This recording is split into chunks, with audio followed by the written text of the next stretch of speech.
This is a 10-minute all-you-can-eat eating contest, my friends. 70 seconds left and 65 hot dogs and buns. It is go time. It was an incredible battle of two incredible athletes. It is go time time. This is very efficient eating. Very efficient eating. It is go, no go, lock and load, love him and leave him, smoke him if you got him, see him, see you on the other side. Time. 5, 4, 3, 2, 1, go! Nothing screams America quite like a hot dog eating contest. These iconic events have come to symbolize summer, competition, and the indulgence of one of America's most beloved foods, hot dogs. Simple, delightful, delicious. This culinary concoction of sausage and bread, often adorned with ketchup, mustard, onions, or relish, has been a staple at ball games, barbecues, and family cookouts for generations. Yet it isn't just a food item. It's a piece of Americana wrapped in a bun. It is no secret that Americans love competition, whether it's sports or spelling bees or pie eating contests. So combining the competitive spirit with the nation's adoration of hot dogs is America. Competitive eating has become really popular in recent years and has gained a very large following. One of the most popular eating contests is, of course, the hot dog eating contest. I was having a normal day with intrusive thoughts, the norm for me. On this day, I was hit with, where did hot dog eating contests come from? When did we start hawking them for sport? How did we get here? What was point A of this? How did we get here? Now, I don't like hot dogs. I think they're actually just the grossest thing on the planet. It's finger licking good. I could never, would never, don't ever want a hot dog. I still respect the sport though, and I wanted to know everything about it. They say that competitive eating is the battleground upon which God and Lucifer wage war for our souls, my friends, and they are right.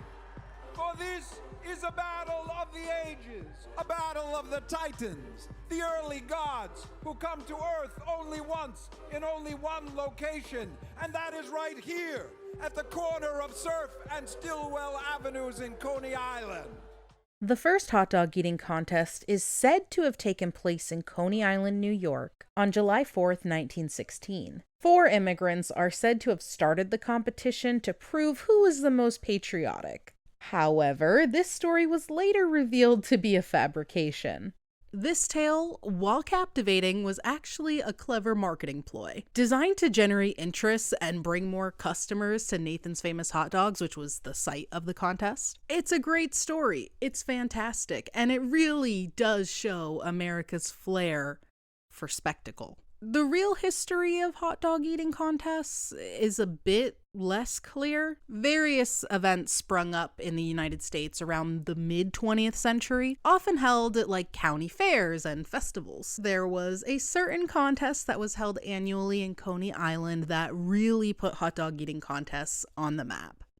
Enter Nathan's Famous. Founded in 1916 by Nathan Handwerker, an immigrant from Poland, this humble hot dog stand in Coney Island quickly gained popularity due to its high-quality franks at fair prices. The first officially recorded Nathan's hot dog eating contest occurred in 1972, becoming an annual tradition held every July 4th. As for the rules, they're straightforward. Eat as many hot dogs and buns as you can in 10 minutes. Sounds easy enough, right? Think again. The contest has seen some impressive winners. One of the most iconic is Joey Chestnut. With 71 hot dogs and buns, 12 victories in Coney Island, the champion of the world, Joey Chestnut! Who has won multiple times, setting and breaking his own records in the process. What's his current record, you may ask? A whopping 76 hot dogs in 10 minutes. The contest has evolved over the years. A women's division was added in 2011, providing a platform for female competitive eaters to showcase their talent. The event now attracts tens of thousands of spectators, and is broadcast live on national television, demonstrating its significant cultural impact. Modern competitive eating goes beyond hot dogs. Today, contests feature everything from pies to oysters to chicken wings. Each contest has its own set of rules and strategies, but the aim remains the same: to eat as much as possible in the allotted time. Competitors don't just show up and eat, okay? They train both physically and mentally. This might involve stretching their stomachs with water, practicing chewing and swallowing techniques, and even working on their chipmunking skills, which is holding food in your cheeks until the clock stops, so like stretch your cheeks. Something. While competitive eating is popular in the US, it's also made its mark internationally. For example, in the UK, there's a World Pie Eating Championship, and in Japan, they have their own ramen noodle eating contests, showcasing the global appeal of this unusual sport.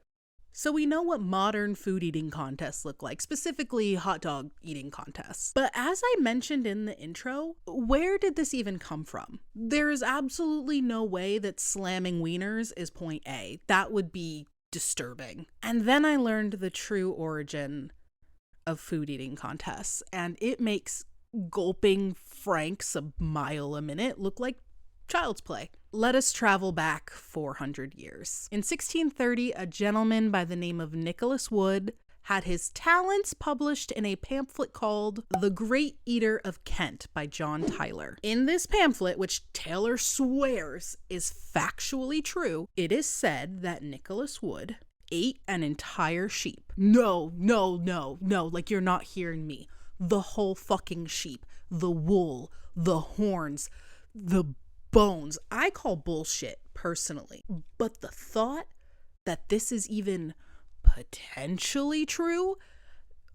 Horrific. And it just gets weirder from here. The pamphlet also says that Wood consumed 7 dozen rabbits in one sitting and 400 pigeons in another sitting. This made Wood a local celebrity. He would very often perform at festivals and fairs, which kind of makes me believe this more, which kind of scares me, but who knows? It was 400 years ago. Wood also creepily accepted like food eating challenges from wealthy patrons. Allegedly, Wood was not perfect. He did lose a wager on 2 occasions. One when he was unable to finish ale-soaked bread, a far cry from 700 pigeons, I'll say, but you know, whatever. And another time when he overate and fell into a 5-hour food coma. Amateur. Beta. Just making us overeaters look bad. The food eating competition insanity did not stop at 700 pigeons and ale-soaked bread. Remember when I said this madness like just gets weirder? It's going to. I'm gonna start with a more tame, significant event on the food eating competition timeline. Then we'll jump right back into the banana split of it all. In the 19th century, one of the most widely known food eating competition was birthed.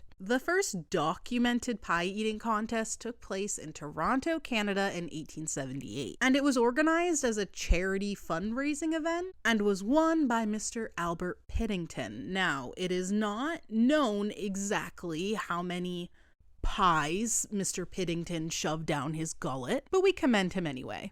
Pie eating contests blew up after this, mostly gaining popularity across Canada and America. And by the turn of the 20th century in America, these contests were relatively widespread and had become a common feature of county fairs and community gatherings. By the mid-20th century, competitive eating had taken a more organized form. There were more recurring contests, with participants who competed consistently. The events also started attracting media coverage, helping to increase their popularity. Then we have Michel Lotito. Sit up straight for this one.